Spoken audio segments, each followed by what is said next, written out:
mendengar firman Allah. Dalam nama Tuhan Yesus kami berdoa. Haleluya.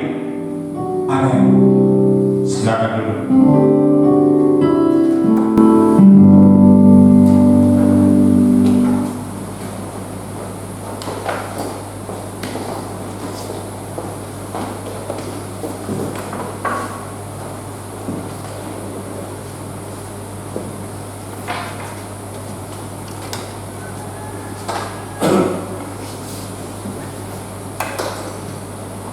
Shalom. Shalom. Sekali lagi shalom. Shalom. Ya, apa kabar?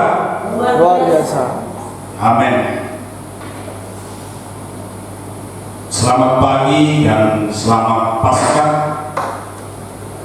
Sekalipun di tengah-tengah kita memaknai Paskah ini yang seharusnya sebagai umat Kristiani dengan penuh sukacita menyambut hari kemenangan ini, tapi dunia sedang dibalut oleh virus corona, sehingga kita tidak bisa leluasa di dalam melakukan semua. Namun dimanapun kita berada, entah kita di rumah, kita tetap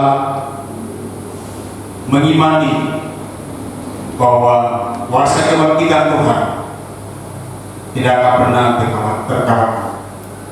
Nah, sebab itu, mari kita sama-sama memberi perhatian untuk mengikuti perenungan ini.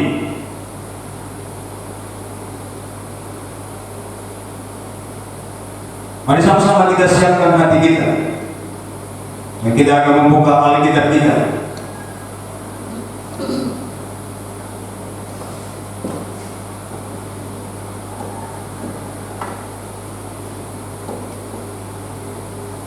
Ada firman Tuhan yang kami akan membacakan satu ayat firman Tuhan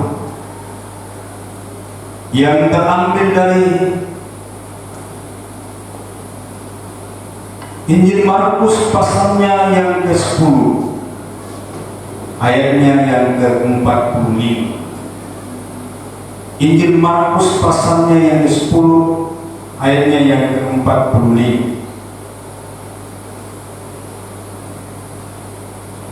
Hari saja pun kita bangkit berdiri untuk menghormati firman Allah. Saya akan membacakan ayat ini dan pada akhirnya kita akan respon dengan kata amin.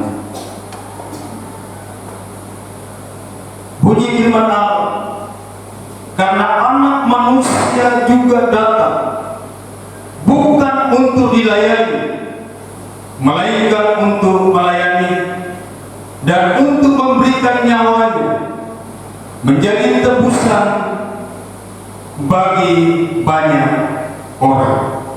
Amin. Silakan dulu.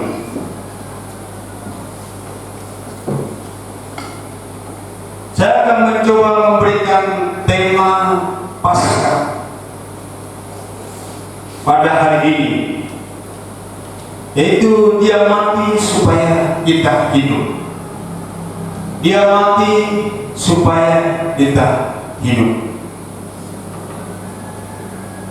Biasanya Paskah kita rayakan bersama-sama dengan penuh sukacita, dengan diisi berbagai-bagai dengan kegiatan. Bahkan yang paling menonjol, masing-masing membawa telur ke gereja. Namun karena ada situasi sehingga kita dibatasi. Namun di dalam kita memaknai hari Paskah ini, kita akan melihat di dalam pengorbanannya. Bapak Ibu yang dikasihi oleh Tuhan, Allah dengan secara cuma-cuma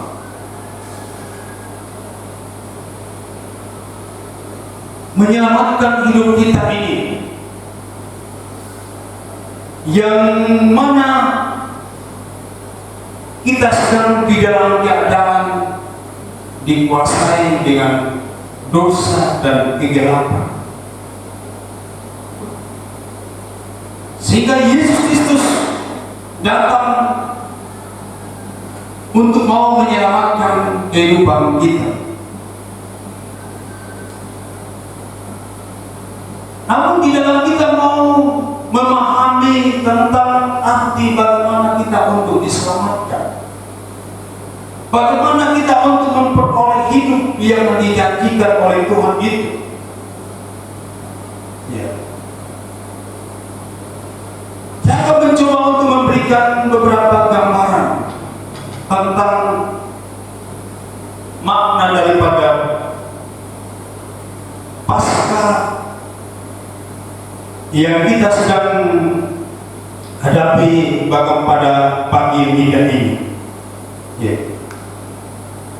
Dan demi untuk memahami tentang arti itu, maka gambaran yang pertama yaitu berbicara tentang keselamatan, penebusan, dan pembenaran. Tiga hal ini akan kita bahas bersama-sama di tengah-tengah kita memperingati hari kebangkitan Tuhan kita Yesus Kristus atau hari Paskah. Kalau kita berbicara tentang keselamatan ini dalam bahasa lain atau dalam bahasa Yunani-nya sogoria, yang berarti ada pembebasan, mengantar kepada keadaan aman, ya, keadaan memelihara, menjaga, ya, menjamin. Itu artinya, itu keselamatan kita dibawa dari hal yang membahayakan kehidupan kita. Kita diantar, kita diselamatkan. Nah, bagaimana caranya untuk kita diselamatkan itu? Sehingga dikatakan kita diselamatkan melalui pengorbanan Tuhan, penyaliban Tuhan ini. Kita akan belajar tentang keselamatan itu, bahwa keselamatan itu tidak bisa kita peroleh dengan bermacam-macam jalan atau cara. Hanya satu jalan saja, ya. Satu jalan saja kita bisa tempuh untuk bisa kita diselamatkan, sesuai dengan firman Tuhan di dalam Yohanes pasal 14 ayat 6, bahwa Dia jalan kehidupan, jalan kebenaran dan hidup. Dia juga dikatakan di dalam Kisah pasal 4 ayat 12, ya, di bawah kolong langit ini tidak ada nama lain yang bisa menyelamatkan. Dalam diri kita ini tidak ada keselamatan, hanya dalam Yesus Kristus. Keselamatan disediakan oleh Tuhan melalui pengorbanannya, melalui penyalibannya. Dia bangkit terjadi yang namanya keselamatan dalam kehidupan kita. Dia bangkit berarti ada kemenangan. Dia bangkit berarti ada hari esok bagi kita, saudara. Jadi hanya di dalam Yesus Kristus satu-satunya jalan untuk bisa kita diselamatkan, saudara.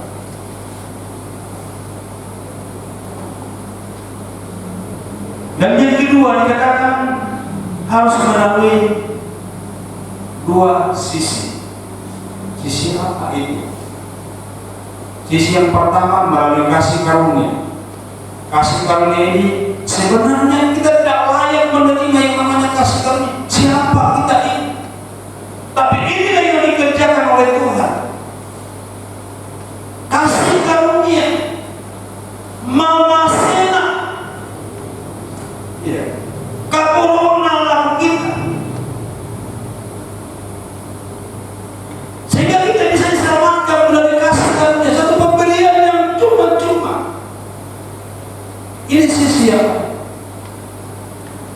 Jadi ada satu jalan, dua sisi, tiga dimensi.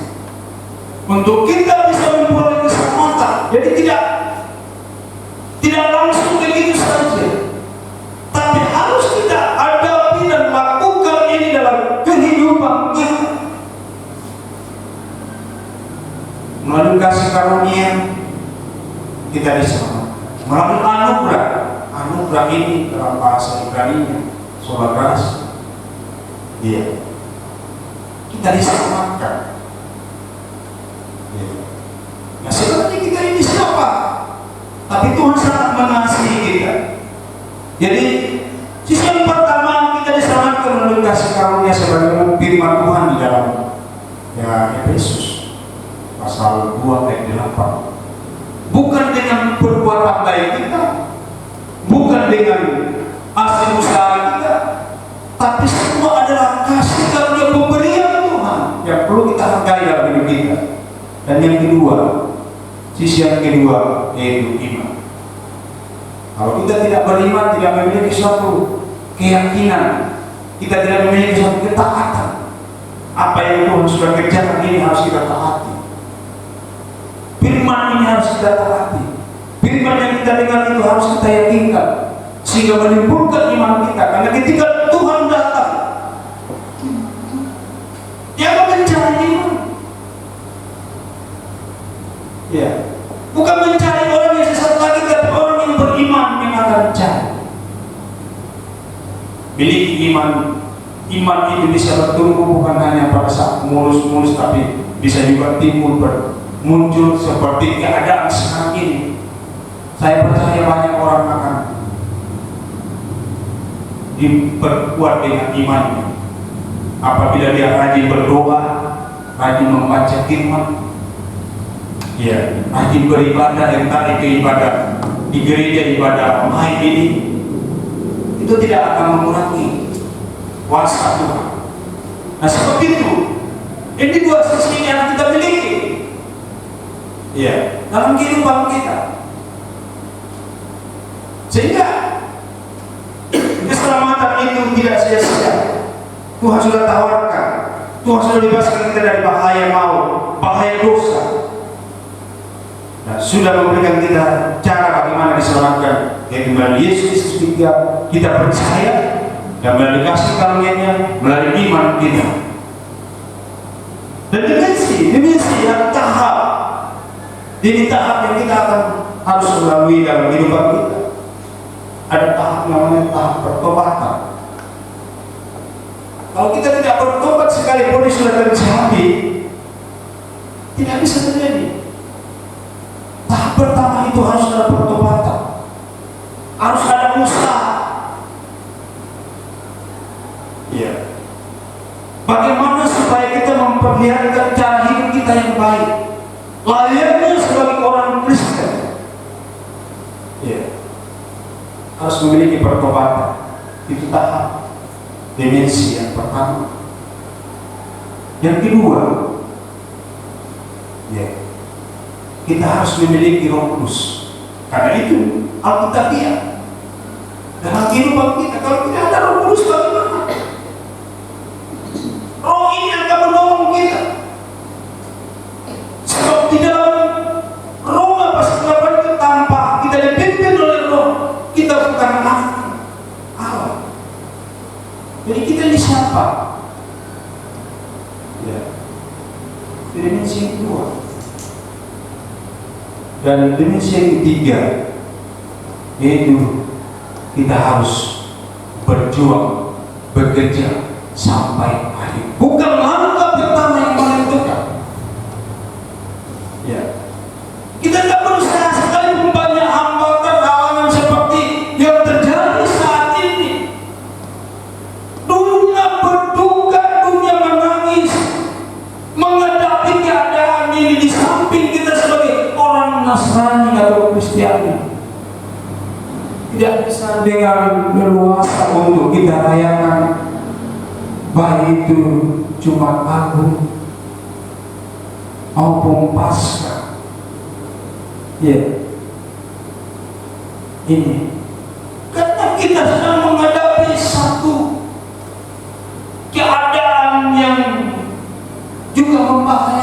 yang tidak bisa kita pandang sebelah mata dan tidak memandang kepada siapa harus kena.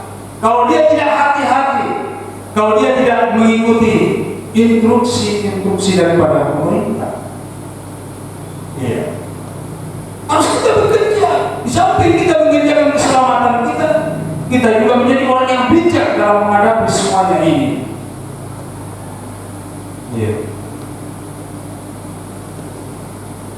Bapak Ibu, saya melihat tadi pagi itu bagaimana orang Kristen itu satu lapangan, salib semua yang diberikan dengan di atas kuburan ini. Saya merenungkan dalam hati saya, banyak sekali orang Kristen kena.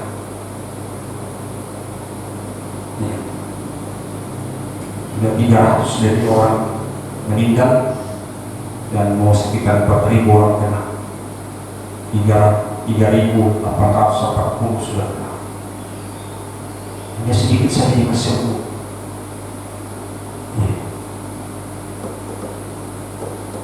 Tuhan datang supaya kita diselamatkan, tapi kan kita juga harus hati-hati. Dia sudah menyelamatkan dari dosa, tapi sisi lain apa yang mengancam kehidupan kita yang kita harus waspadai. Jadi keselamatan ini itu bisa dikerjakan melalui hal-hal ini. Pertama tadi melalui hal yang disiapkan oleh dalam Tuhan Yesus, dan melalui kasih karunia-Nya, melalui iman, dan melalui 3 tahap atau dimensi. Itu keselamatan. Nah, kalau kita berbicara tentang penebusan, berarti kalau berbicara tentang penebusan, berarti ada satu pembayaran, ada yang dibeli, ada yang dibeli. Nah, ungkapan ini menunjukkan cara bagaimana untuk membebaskan seseorang, cara untuk bagaimana menyelamatkan seseorang harus dengan cara begitu. Seperti kalau ada orang di sandra itu, dia minta tebusan. Kalau dia minta 10 juta atau 100 juta, harus disiapkan. Kalau tidak, nyawa benar. Itu namanya tebusan. Nah, apa yang menyandra, membelenggu kita sehingga kita ada penebusan? Itu dosa. Dosa yang selama ini membelenggu kehidupan kita, perilaku kita, cara hidup kita yang tidak benar. Dan melalui daripada kematian dan Paskah ini, kita telah ditebus. Kita telah dibeli dengan harga yang sudah lunas melalui tubuh dan darah Yesus Kristus yang sangat mulia. Siapa kita ini sampai seorang yang mulia, seorang yang tidak berdosa datang untuk membeli kita?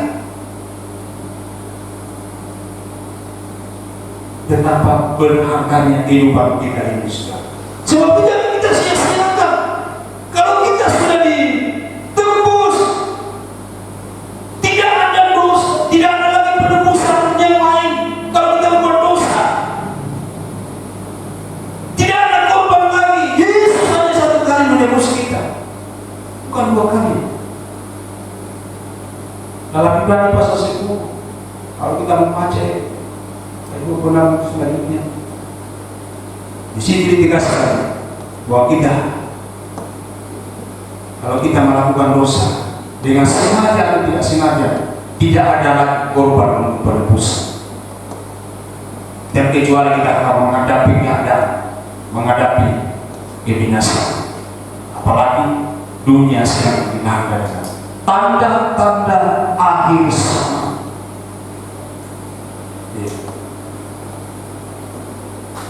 Saudara, saya pikir tapi tidak di sini.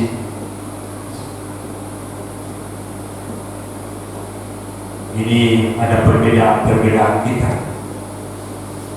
Apa Tuhan kaya orang miskin? Tapi tidak. Hamba siapapun. Ya, entah hamba Tuhan, entah orang kaya, entah orang miskin. Kena ini. Sudah dikasih oleh Tuhan.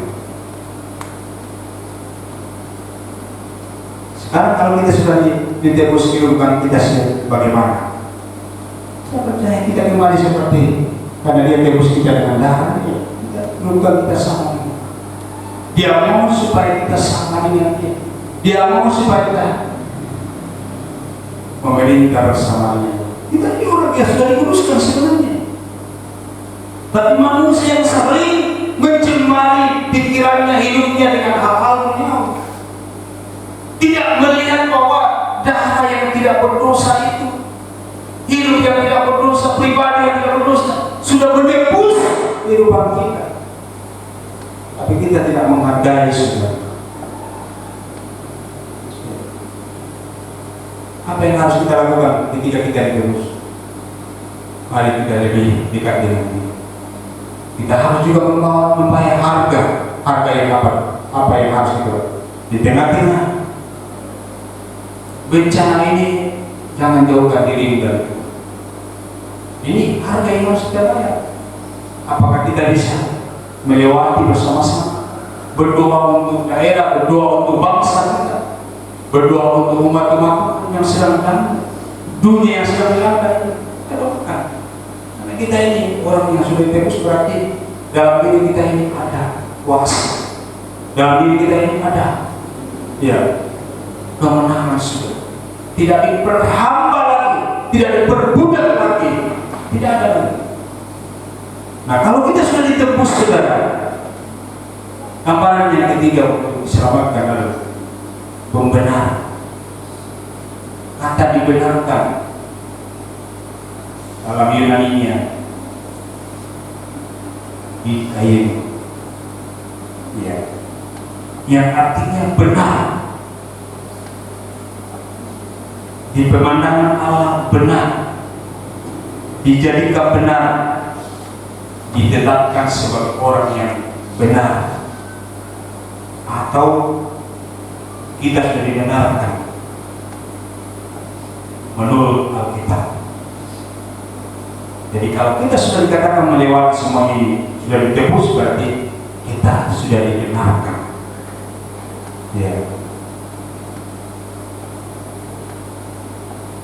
Dibenarkan adalah suatu ungkapan kita, syukur kita kepada Tuhan karena sebuah karunia bagi kita, sebuah kemurahan. Kalau seseorang membenarkan kita sekalipun ada masalah kita ada, yang kita hadapi, tapi tiba-tiba dia sudah membela kita, membenarkan kita bersyukur.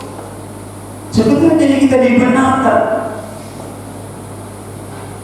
Berarti kita dilayakkan lagi, sudah dilayakkan untuk bisa datang kepada Tuhan. Kalau dulunya tidak bisa kita datang kepada Tuhan ini, tidak bisa datang untuk langsung kepada Tuhan, harus melalui iman. Tapi karena kita sudah dibenarkan melalui pengorbanan Tuhan, kita bebas datang kepada-Nya. Kita bebas untuk membangun hubungan kita dengan Tuhan. Orang yang benar ini adalah orang yang sudah ditebus.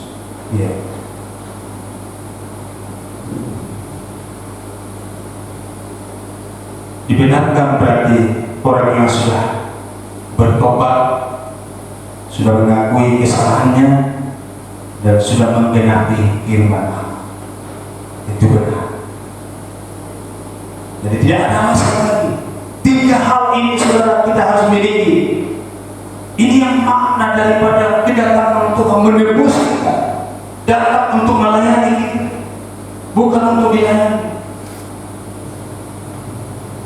Dia mau membawa kita supaya jati diri kita kembali seperti taman Eden pada waktu itu. Sekalipun sudah hilang, tapi Tuhan kembalikan melalui pengorbanan. Karena saatnya kita hidup. Karena salibnya kita menang. Sebab itu, Bapak Ibu jemaat Tuhan yang ada di rumah, mari jangan sia-siakan pengorbanan Tuhan, bahwa sesungguhnya kita sudah diselamatkan, dibebaskan dari bahaya, yaitu dosa. Kita sudah ditebus oleh darah Yesus, dan kita sudah dikategorikan sebagai orang yang benar. Sekalipun ada ayat firman Tuhan menyatakan bahwa tidak ada manusia benar, satu pun tidak, sudah kehilangan kemuliaan, tapi melalui pengorbanannya kita kembali dibenarkan. Ya, kita dibenarkan karena berkaitan dengan suatu pengampunan. Ya, pengampunan dari segala pelanggaran kita dan dosa kita, dan dibenarkan karena kita sudah diangkat dari lumpurnya dosa. Sebab itu melalui kesempatan lewat Paskah hari ini, mari kita bangun kehidupan kita bahwa kebangkitannya telah membawa satu kemenangan, membawa satu masa depan yang luar biasa bagi kita. Ada hari esok bagi kita. Sebab mari kita kejar bersama-sama, kita bangun hubungan kita. Tidak ada lagi perbedaan-perbedaan di antara kita. Melalui Paskah hari ini ada pembebasan terjadi dalam hidup saudara dan saya.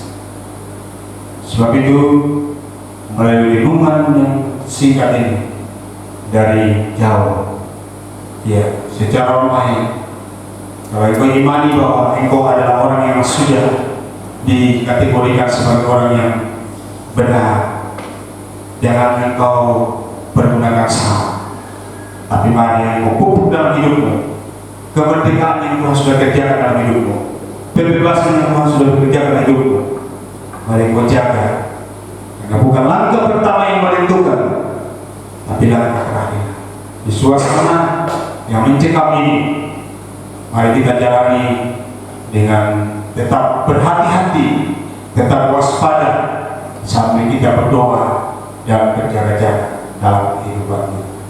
Selamat Paskah, Tuhan Yesus memberkati kita semua.